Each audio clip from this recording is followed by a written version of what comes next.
Estamos con Gastón Fridlewski. Gastón es argentino y está tratando de revolucionar la industria del calzado mundial a través de la invención de un nuevo medio de sujeción que está reemplazando vertiginosamente a los cordones, una cosa inaudita. Y con esto está tratando de crear una nueva categoría como hicieron Havaianas y Crocs en su momento. Así que bienvenido, Gastón, gracias por Muchas estar gracias acá. por invitarme. La primera pregunta que tengo es, ¿por qué Hickeys? ¿Por qué el nombre o por qué la empresa? Las dos cosas. Mira, la empresa tiene que ver con lo que yo creo que hace a cualquier emprendimiento, cualquier emprendedor, es que no te puedes imaginar el mundo sin ese producto o sin ese modelo de negocios existiendo.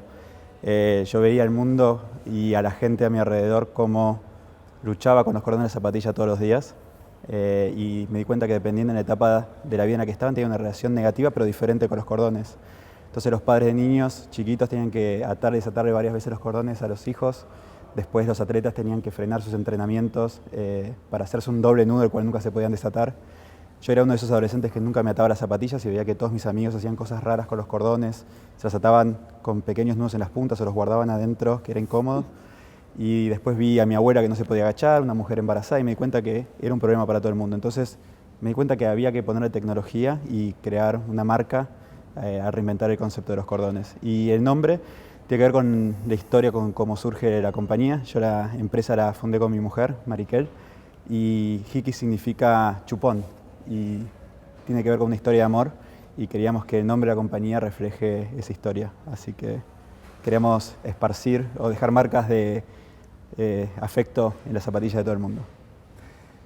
Cuando uno comienza una compañía puede ir por varios caminos. Uno es adaptar un modelo que funciona en otro lado a otra geografía, otra es tomar un producto que ya existe y mejorarlo o hacerle algo diferencial. Vos fuiste quizá por el camino más difícil, que fue el inventar una nueva categoría, es decir, identificar una necesidad no cubierta e inventar un producto nuevo detrás de esa necesidad para suplirla. Sí. Ese camino tiene mucho más riesgo que los otros dos que nombramos y tiene grandes desafíos, desafíos de diseño, desafíos de, en el caso de búsqueda de materiales. Y vos te diste cuenta de esa necesidad cuando estabas en la universidad en San Andrés. ¿Y cómo fuiste resolviendo esos primeros desafíos de este camino largo que es inventar un nuevo producto? Sí, fueron básicamente 10 años de desarrollo, empezando desde que identifiqué la idea hasta que la idea se convirtió en una compañía. Lo primero que tuve que resolver, yo creo que lo primero y lo más importante es crear el producto y eso tiene que ver con cambiar el punto de vista. Lo más importante a lo largo de toda mi carrera como emprendedor, yo te diría que tiene que ver con eso, con ese desafío y yo siempre lo hago como un ejercicio que es cambiar el punto de vista. Yo creo que el emprendedor, la mayoría de la gente se pregunta de las cosas por qué y el emprendedor se pregunta por qué no. Entonces yo creo que una vez que uno empieza a preguntarse por qué no, tiene que ver con cambiar el punto de vista y es ver el universo o al mundo desde un punto de vista de abundancia y no de escasez. Entonces cuando uno entiende que hay infinitas opciones para resolver un problema y no que hay dos, que suele ser la respuesta inmediata, se te abre un mundo de oportunidades. Y así es como a mí me gusta enfrentar todos los desafíos. Entonces el primero fue desde el punto de vista de diseño, que fue cambiar el sistema. Cuando vos ves al cordón como una tecnología que es vieja, pero lo ves como una tecnología, te das cuenta que lo puedes innovar.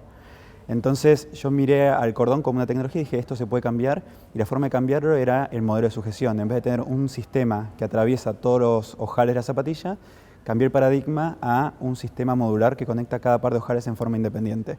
Y eso me permitió crear un sistema. Entonces una vez que tenía resuelto el cambio de paradigma, dije, bueno, ¿cómo hago? El desafío vino desde el punto de vista de los materiales. Y encontrar un material que fuese resistente y al mismo tiempo elástico y que te dé confort fue un gran desafío que me llevó 4 años probando diferentes tipos de materiales. De hecho, hoy en día me puedo sentar a discutir de igual a igual con cualquier PhD en plásticos, pero porque hice todo ese recorrido. Otro gran desafío fue el tema de las patentes. Armar la patente internacional era muy costoso, yo tenía apenas 20 y pico de años, pero tenía mucho tiempo. Entonces lo que me di cuenta, dije, bueno, ¿qué tan difícil puede ser hacer una patente? Y me dediqué 6 meses a estudiar diferentes patentes de productos, leyes de patentes en Estados Unidos y escribí yo la patente y la presenté en Estados Unidos por internet. ¿Y cómo siguió el proceso? Una vez que ya tuviste el primer prototipo, dijiste, esto sí funciona, de aquí hay una oportunidad de negocio. ¿Cómo fue el fundar la startup con tu mujer y el proceso de crecimiento hasta llegar a hoy? Sí, mira, o sea, en realidad hubo un paso en el medio que fue que traté de juntar capital cuando estaba en ese punto que vos describís, y lo que me pasó fue que no pude conseguir capital porque era muy joven, tenía una idea muy loca y no tenía experiencia. ¿Cuántos años?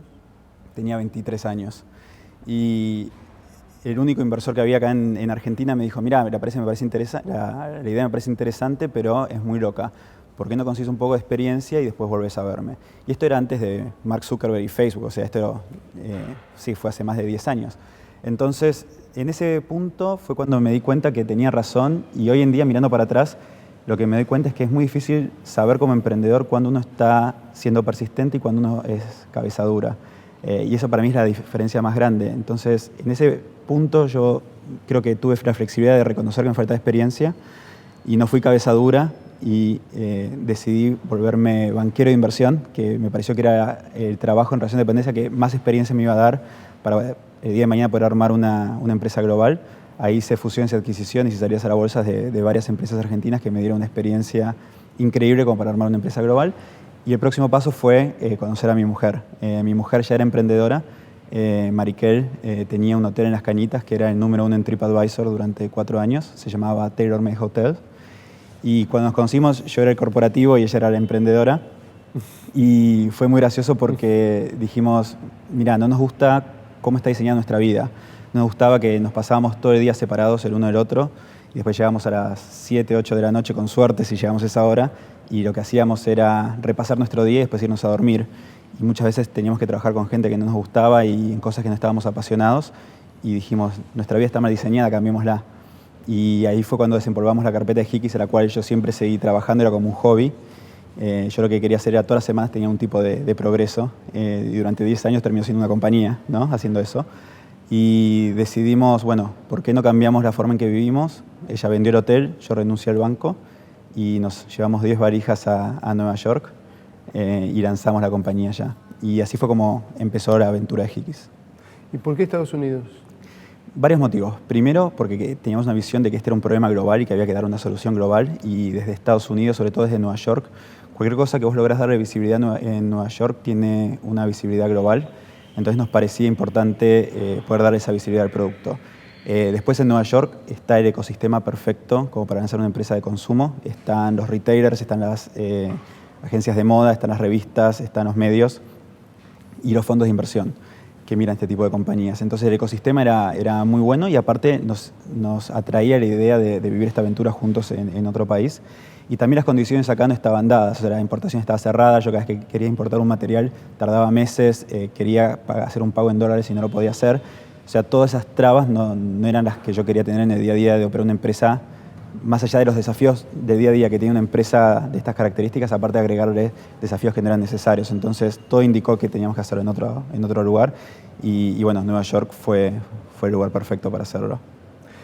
Te pregunto ahora sobre el inversores y el levantamiento de capital. Sí. Una empresa como la que estás o la que has armado necesita de grandes volúmenes de capital casi desde el comienzo, sí, para investigación y desarrollo, para internacionalización, para el funcionamiento inicial del startup. ¿Cómo o qué aconsejarías a alguien que está buscando capital hoy? Sí. ¿Qué aprendizajes tuviste de ahí? Si nos puedes contar corto el camino que seguiste. Sí. Yo creo que la primera parte siempre tienen que ser fondeada personalmente o con un círculo muy cercano, que es la del prototipo, la de validar la idea y hasta por ahí conseguir la primera patente. Es difícil conseguir capital para que alguien te financie esa primera parte de una empresa de consumo. Una vez que ya te has validado el concepto de que es un producto viable y que puede llegar a funcionar, después es importante conseguir capital como para lanzar la compañía, hacer la primera producción, y básicamente que los fundadores se estén enfocando solamente en esto. Y lo más importante es lo que se llama el working capital, es poder tener como para financiar la primera producción, las matrices y volver a cobrar y poder reinvertir ese capital. Hoy en día hay varias opciones para hacer esto, no hace falta que sea exclusivamente a través de financiamiento privado. Ahí están las herramientas de financiamiento colectivo, así fue como Hikis lanzó. Fue un crowdfunding.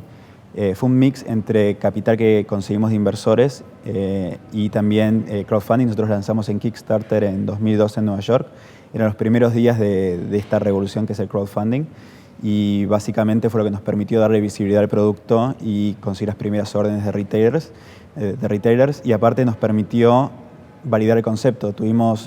Prevendimos 10.000 packs de Hikis en 45 días, lo que nos dio la certeza de que había un mercado para esto y que no era solamente una idea con potencial, sino que realmente era un producto que podía llegar a crear una categoría. Hoy Hikis está presente en Estados Unidos, en Europa, en Asia, me contaste que están en Japón y en varios países más de Asia, y me imagino que en otros lugares a través de la web, de venta online. ¿Cuáles fueron los desafíos de la internacionalización en relativamente poco tiempo? Porque han sido 4 años, ¿no? Sí, hoy en día estamos vendiendo ya en casi 50 países. Hay 6 mercados que manejamos nosotros en forma directa. Tenemos oficina en Nueva York y en Suiza, con algunas oficinas más pequeñas satélites en otros países de Europa. El principal desafío es que este es un concepto completamente nuevo y hay que educar. Yo diría que ese es principalmente el primer desafío. Todo el mundo se identifica con la necesidad, pero después la solución hay que educarla. Entonces ese es un problema global, un desafío global, no es un problema. Y después por otro lado están las diferentes culturas en diferentes países, porque por ejemplo en Japón lo compran por un motivo completamente diferente que por ahí que lo compran acá en Argentina. En Japón tienen que sacarse la zapatilla prácticamente cuando entran a cualquier lugar, entonces la funcionalidad de convertir en un slip-on es lo que los atrae. Después en países, por ejemplo acá, la usan muchísimo para jugar al fútbol, porque las madres no les gusta estar atándole los cordones tanto a los niños o a las personas adultas. En Estados Unidos se usa mucho para performance, lo usan para ir al gimnasio. Entonces uno de los desafíos es encontrar cuál es la causa principal por la cual lo van a comprar en cada mercado. Entonces trabajamos mucho con los socios locales para identificar esos motivos y poder armar el mensaje. Me contaste también que fue fácil o relativamente más fácil la internacionalización buscando gente clave en cada uno de los mercados, ¿no? Sí, y también hay mercados donde funcionan, o sea, hace falta tener un equipo local que conozca el mercado, que ya tenga la relación con los retailers, y también hay que entender cómo compran los mercados. Por ejemplo, hoy en día en Australia es mucho más fácil vender a través de e-commerce que a través de los retailers, del brick and mortar tradicional. Lo mismo pasa en Estados Unidos, pero en Europa es mucho más el mix de tiendas físicas que de e-commerce. Entonces, lo mismo que en Latinoamérica. Entonces, también los canales dependen mucho de la idiosincrasia de cada uno de los países. Por ejemplo, en México es muy difícil vender en e-commerce, es más que nada físico. Entonces, va variando mucho. Es entender cada mercado. Ya que hablaste de México, sé que estás produciendo ahí hoy, pero pasaste por varias instancias. Hoy estás vendiendo cientos de miles de packs de Hikis por año y eso también tiene el desafío extra de la producción en masa, ¿no? ¿Cómo fue que resolviste esos problemas casi desde el principio? Sí, siempre fue muy difícil la parte de la producción. Es uno de los principales desafíos en una empresa de consumo masivo. Yo creo que los dos, todo es un desafío, pero el capital para poder financiar el crecimiento, porque cuando no vendes es un problema y cuando vendes mucho también es un problema. Y poder financiar ese crecimiento desde el punto de vista del supply chain, desde el punto de vista de la distribución y después desde el punto de vista de la comunicación. Lo que tiene que ver con el supply chain, nosotros siempre armamos la empresa para estar preparados para el éxito.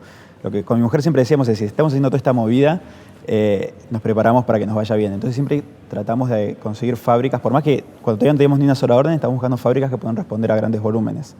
Entonces, cuando llegamos a Estados Unidos, contactamos a 40 fábricas para que nos produzcan y todas nos rechazaron, porque no teníamos cosas que son básicas allá, que es como tener el DNI acá, allá no teníamos el credit history, y por más que teníamos el capital para pagar la primera producción, que habíamos conseguido a través de Kickstarter, nadie nos quería tomar como clientes porque éramos una empresa nueva. Son mucho más aversos a riesgo allá. Mientras que en China te dicen siempre que sí. Entonces, en realidad empezamos fabricando en Taiwán a través de un asesor que teníamos que nos contactó con una fábrica que conocía. Empezamos fabricando ahí con muchos problemas también, diferencias culturales, diferencias de horarias y de lenguaje. Y una vez que conseguimos mayores volúmenes, pudimos pasarnos a China y una vez que conseguimos mayores volúmenes, pudimos pasarnos a Norteamérica. Pero siempre tratando de escalar y siempre teniendo una visión más grande de lo que es la compañía y hasta el día de hoy seguimos operando de esa forma. Vamos a un tema personal ahora. Mariquel es tu mujer, o sea que es tu compañera de vida, además de ser tu socia.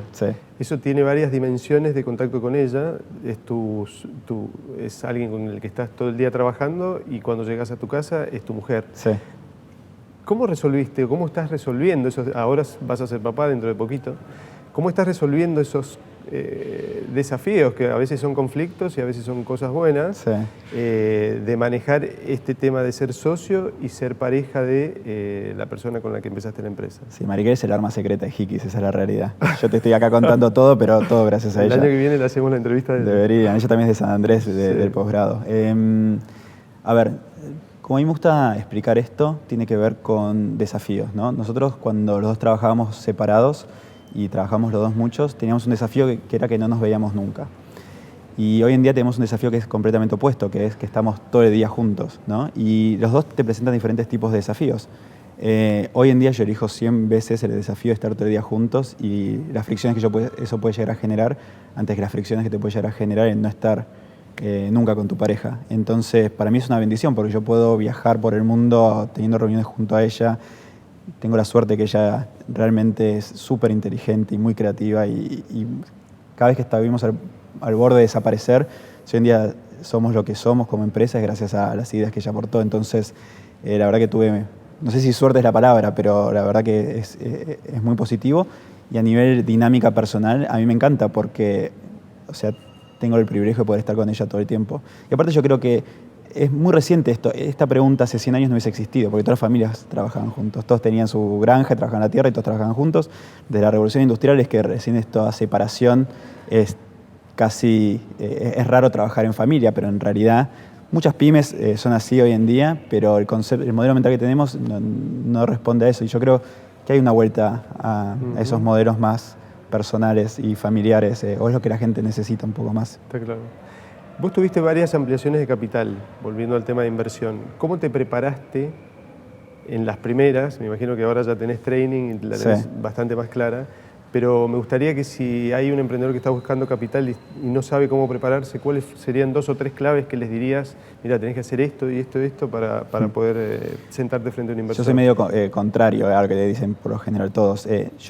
Para empezar, yo tuve un poco de ventaja que no fue muy justa comparado a otros emprendedores, que yo hice 5 años de finanzas en JP Morgan, hice IPOs de compañías como Mercado Libre, Consultatio, Edenor, entonces conocía cómo levantar por ahí $100 millones, 300 millones, pero no sabía cómo levantar un capital para empezar una empresa.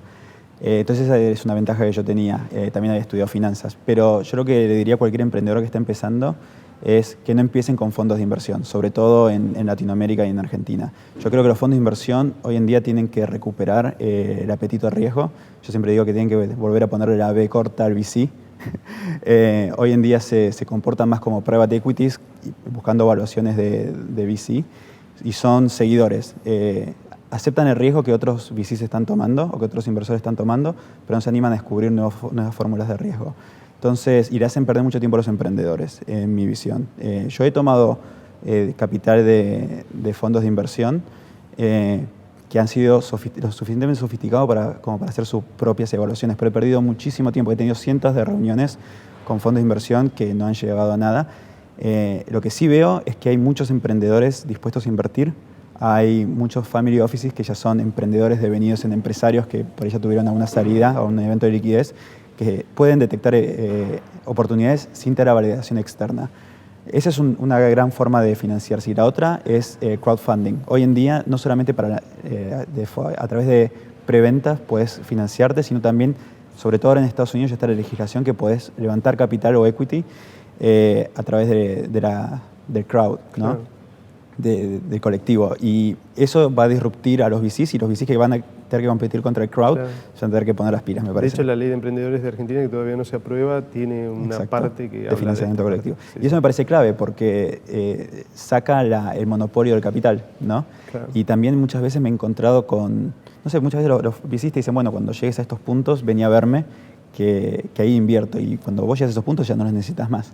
Entonces, esa es la dicotomía de siempre entre el capital y el emprendedor, y aquellos que pueden pegar el salto, o los emprendedores, o por lo general los VCs, son los que logran capturar las oportunidades, porque si no después los VCs terminan invirtiendo en espacios completamente saturados y evaluaciones muy altas. Claro.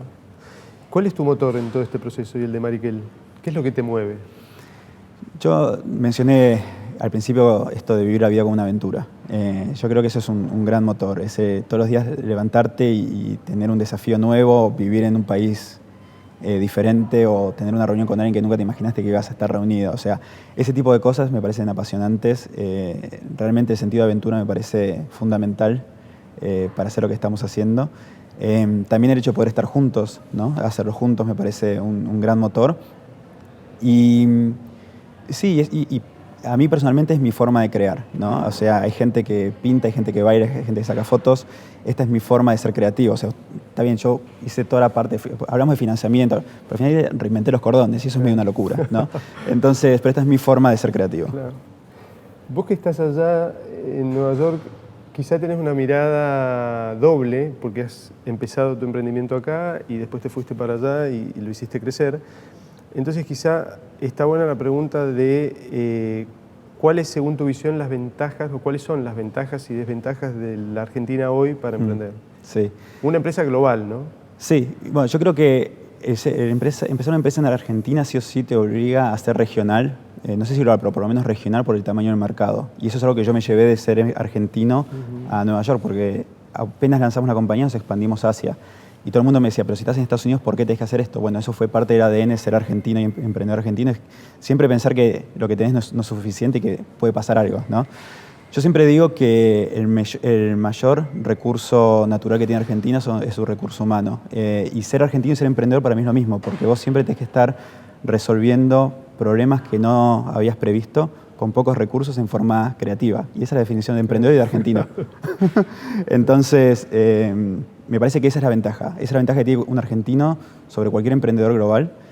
También entiende, hoy en día, por ejemplo, lo que está pasando es que el dólar está fuerte y en el resto del mundo están con devaluaciones y no entienden lo que va a pasar. Nosotros ya la vimos pasar 10 veces. Entonces ya sé exactamente lo que va a pasar en México, lo que va a pasar en Europa. O sea, te da mucho entendimiento macro y a poder adaptarte, ¿no? Y eso no lo tiene en el resto del mundo. Lo que le falta al argentino es poder, bueno, es la proyección de largo plazo, es no siempre estar resolviendo día a día, sino poder sentarse y decir, bueno, ¿cuáles son los próximos 10 pasos que tengo que dar para llegar a este objetivo? Y eso es lo que te da por ahí una experiencia internacional. Pero si un argentino, es mucho más fácil aprender eso que aprender lo otro, ¿no? Entonces me parece que siempre tenemos una ventaja. Y bueno, después allá no tenés la fricción del día a día que acá sí tenés. Entonces, cuando vos te vas con el entrenamiento que te da la fricción diaria, allá que no la tenés, puedes aplicar esa energía en ser mucho más creativo y más agresivo en expandirse. Claro. Y para terminar, Gastón, seguramente van a haber miles de chicos o personas que sienten el gen emprendedor, pero todavía no se han animado a dar el salto. ¿Qué les dirías? Yo lo que digo es que, a ver, muchas personas me preguntan esto y muchos piensan que tienen que cortar todo lo que están haciendo y tirarse a la pileta. Y para mí no es eso. Para mí el ser emprendedor es solamente una palabra que está de moda, pero que describe una característica intrínseca del ser humano, ¿no? Nosotros como especie somos exploradores, somos creativos, somos curiosos. Y mi mamá no dice mi hijo el emprendedor, mi mamá dice mi hijo el inventor. Entonces yo creo que es una característica que todos tenemos. Y la forma de poder volverse, en este caso, un emprendedor o cualquier otra cosa que uno se proponga, es preguntarse quién soy yo realmente, y si la respuesta es yo quiero ser emprendedor, yo soy emprendedor, es empezar a tomar decisiones en ese sentido y en esa dirección. Y cuando uno tiene claro hacia dónde va, no hay cosas que estén bien o mal, sino que solamente están en la dirección correcta. Entonces uno empieza a poder autoeditarse. Todo el tiempo se va microeditando con cada decisión que uno va tomando en esa dirección. A mí me llevó 10 años, desde el momento que tuve la idea hasta que Hikis se realizó como una empresa, pero todas las decisiones que yo fui tomando en esos 10 años tenían que ver con llegar a este punto.